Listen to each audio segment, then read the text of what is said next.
Good evening. Coming up tonight, We're not trying to scare people. We're just trying to let them know that there is something out there that is on the horizon that we're actively monitoring. COVID concerns are rising again as the winter season approaches. We have the latest on the new variant of the virus coming up. also, even though this weekend proved it can be hard to be a Gamecock football fan, some other sports teams have had a slam dunk season.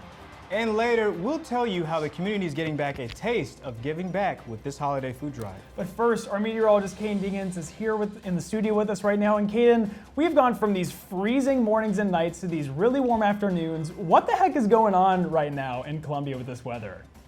Well, Finn, there's really not much going on except for that we are having just some fluctuation in temperatures as we're moving into those winter months. But like you said, we are going to see some possible record-breaking temperatures coming up later this week. But I'll have more on that along with the weather forecast for this week. All that and more on tonight on SGTV Nightly News.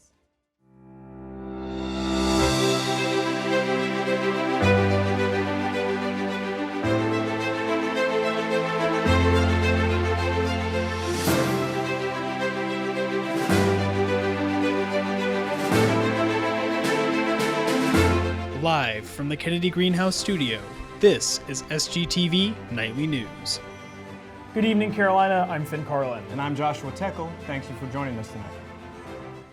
A new variant of the COVID-19 was discovered in the southern region of Africa. And now it can make its way to the United States. The CDC released a statement on Friday with current information on the Omicron variant of COVID-19. It says that Omicron is a variant of concern, which means that it hasn't yet been reported in the US, but it's possible it will show up. Now that there's been a case of Omicron in Canada, it's becoming more and more possible that the variant could end up in the US. If Omicron ends up in Columbia, University epidemiologist Melissa Nolan says protecting yourself is a priority. People who are vaccinated should be okay. We're not seeing a high rate of vaccine breakthroughs yet. However, people that are not vaccinated, we are seeing a high reinfection rate with this particular variant among those. So I think a good reminder that if you haven't gotten that booster yet, it's a good time to go ahead and get that. That booster shot is one of the first things the CDC recommends you do if you want to protect yourself from Omicron. CDC officials also say to frequently wash your hands, wear a mask indoors and in crowds, and become fully vaccinated against COVID if you aren't. The University of South Carolina has mandated vaccines for all its employees who come in contact with federal contractors. In response to the Biden administration's mandate on all federal contractors, U of SC along with Clemson University and the Medical University of South Carolina have all decided to comply. All affected employees, which could include students working for the university, are expected to be fully vaccinated by January 4th. Now, while all of this is happening, the state of South Carolina has teamed up with Georgia in a lawsuit that challenges this federal mandate. And the first hearing is scheduled for this week on December 3rd. All right, let's go ahead and get a look at the latest developments for COVID-19 around the state and on campus. In South Carolina, positive COVID cases have kept pretty steady, though there has been a bit of an increase since last week. There are about 358 confirmed cases reported in the state, adding to a total 734,917 cases in South Carolina. One new death was also reported today, adding to the total 12,293 deaths, with no probable deaths today. And moving closer to home, it doesn't look too different from the rest of the state. There weren't any big jumps or drops in new cases reported today. Only 15 students and staff are currently positive for the virus. The percent positive of COVID tests has dropped a bit, around 0.8% from 0.9% when the dashboard was last updated. And as of right now, about 68.3% of the Columbia campus is fully vaccinated against COVID-19, and the university's alert level remains at new normal. With the holidays just around the corner, the 12 days of Christmas may not be the only tradition Midlands residents are looking forward to. Starting tomorrow, the 12 Days of Giving launches for the second year in a row thanks to the Midlands Gives initiative. For the next 12 days, each day will have a specific theme for which category of charities you can give to, with the first day focusing on animals. The Midlands Gives initiative is an online portal for almost 500 charities in the state. And if you can't participate in the 12 Days of Giving, you can still donate any way you'd like year-round. Now, first it was Black Friday, then Small Business Saturday, and Cyber Monday, and now it's Giving Tuesday, which is a celebration of generosity around the world. In Colombia, the holiday was celebrated with Harvest Hope's Food Bank's Share the Holiday Canned Food Drive. People in the community could drive up and donate canned food or even stop by and have some of their own. A few food trucks stopped by to let people get a meal when they gave a meal to someone in need. To learn more on how to fight hunger this holiday season, you can head over to harvesthope.org. And Josh, I went out there earlier today, and let me just tell you, they had this food truck that had this awesome barbecue, and it was situated right beside another Nothing Bundt Cakes vendor. So I might have dabbled in a little bit of both when I went out there Cakes and barbecue. Oh yeah. Oh man, that would have given me a huge sugar rush. Yeah, for sure. It's weird after the turkey and stuffing and pie after last Thursday's Thanksgiving. It's a completely change of pace with yeah, that. but it's got a South Carolina feel to it, and it was still great either way. Yeah. Now coming up, we'll give you the latest sports updates in football and basketball, and our very own Austin Nasser will give you the updates, so stay tuned. Welcome back, everyone. Even as football season winds down, Gamecock teams are just hitting their stride on the hardwood. SGTV News 4 sports anchor Austin Nasser is here to tell us more. Austin? Thank you, Josh.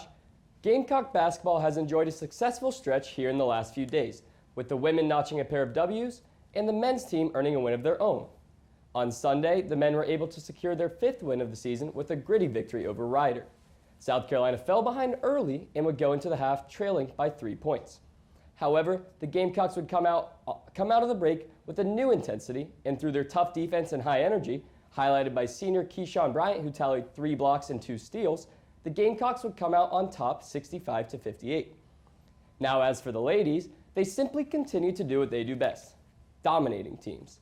The Lady Gamecocks cruised to a victory over Elon on Friday, followed by a stress-free win over North Carolina A&T last night in Colonial Life Arena. And as hard as it is to believe, last night was all about superstar Leah Boston. I know, shocker. The preseason All-American enjoyed the best scoring night of her illustrious career, racking up a career-high 29 points on, get this, a perfect 13 for 13 from the field. Boston added 14 rebounds to go along with 3 blocks, and oh, by the way, all of this was done in just her 20 minutes of play. South Carolina now holds a record of 8-0 for the first time since the 2015-2016 season, and they're showing absolutely zero signs of slowing down. With the Gamecocks already having big wins over the current number 2 and number 3 teams in the country, there's no question of who the overwhelming favorite is to win it all this year. Now staying on the court, but switching sports, the South Carolina volleyball team has earned a spot in the NCAA tournament once again. This marks the 3rd appearance in the 4 years under head coach Tom Mendoza. The Gamecocks will travel to the Atlanta Regional to take on the number 16 team in the country in Western Kentucky. The Hilltoppers come into the tourney with an impressive 27-1 record, while the Gamecocks, they enter at an even 14-14. Western Kentucky's lone loss of the season came against Ole Miss, who South Carolina also dropped 2 matches to back in October. The match is set to start at 4:30 on Friday, December 3rd, with the winner scheduled to face off against the winner of Georgia Tech and the Citadel. All right, thanks, Austin. Now coming up, there's a bunch of different ways you can celebrate the holidays, but coming up, Callista and, well, Callista have them all for you right here in Columbia. Stay tuned. Welcome back, everyone. We have the latest on some exciting events coming very soon, and we are 1, 2, 3, Callista Squared. Let's get started. Hanukkah started Sunday night, so there will be a menorah lighting on Green Street Thursday to celebrate. Head down a little before sundown between 5:30 and 7 p.m. for the festivities. And as I'm sure Caden will tell you in a little bit, it'll be the perfect time to catch the sunset. And this is going to be such an awesome event for our Jewish friends here at USC. No, I agree. A great event, a great view with it. What a perfect night. I know, it's going to be awesome. Now, starting tomorrow, the Columbia Museum of Art is hosting art class Rethinking Inking. In this 3-part course, students will get the opportunity to learn to work with India ink. Now, while this medium usually encourages strict line work, instructor Stephanie Allen is focusing the course on being more loose and experimental. And I'm telling you, if we had to do like strict, perfect lines, like not the thing for me. No, I couldn't do it. I used to work in an art gallery and for contemporary art, and strict lines aren't really the way to do it anyways.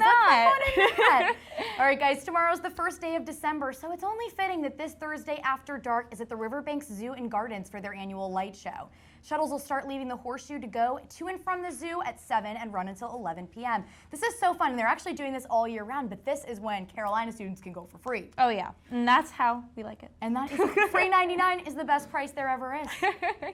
Now, as a wise Will Ferrell once put it, the best way to spread Christmas cheer is singing loud for all to hear. Elf the Musical will be playing weekly on Wednesdays through Saturdays at the Columbia Town Theater.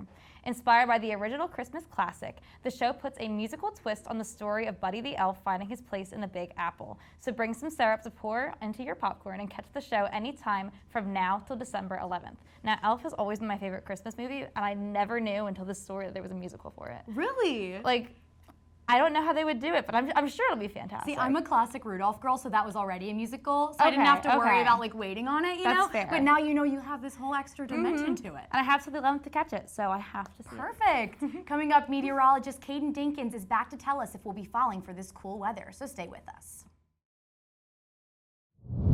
Welcome back, everybody. Let's jump right into those weather headlines coming this week. So today actually was the last day of hurricane season for 2021. We had quite a few storms, but it is over, so we do not have to worry about that anymore. We have some cool temperatures coming through until tomorrow, and then those temperatures warm right back up, so we are not falling for that cool weather quite yet because we got to get past those warmer days just a little bit, and then we have a beautiful weekend ahead.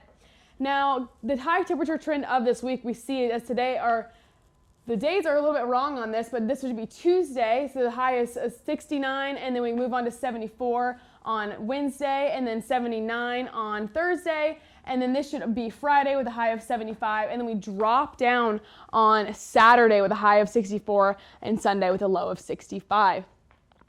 Now moving on to the high temperatures of the state today, we had a very consistent temperature of 63 right here in the Midlands. Almost all those states actually were in the high of 63s. Then we had a little bit of warmer in the upstate, which is a little bit unusual, but that warmer air with that jet stream that is moving north was able to bring in some warmer air with us with those westerly winds.